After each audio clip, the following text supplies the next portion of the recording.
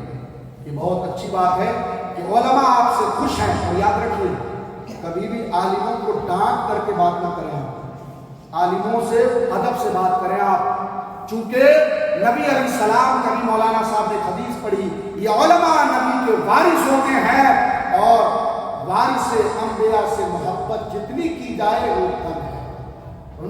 کبھی بھی اسے مسئلہ پوچھنا ہونا تو روڈ پر کھڑا کر کے نہیں، ان کے قیام گاہ پہ آئیں، محبت سے سلام دعا کریں، خیریت پوچھیں، پھر کہیں حضرت ایک دینی مسئلہ ہے محبت سے سمجھا دیں، قسم خدا کی اس میں اللہ کی رحمت شامل ہو جائے گی اور وہ سمجھا دیں گے، آپ رہتی دنیا تک وہ مسئلہ کبھی بھول نہیں سکتے۔ طریقے سے کوئی کام کریں گے تو اس کا فائدہ ہوگا۔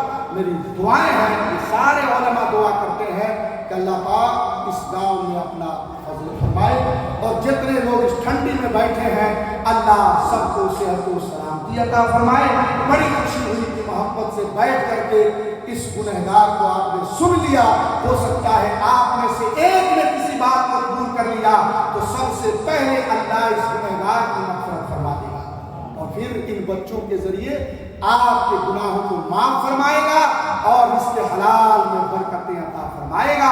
ان کی آپ مدد کرتے رہیں، خدا آپ کے رزق میں بے پناہ برکتیں عطا فرمائے۔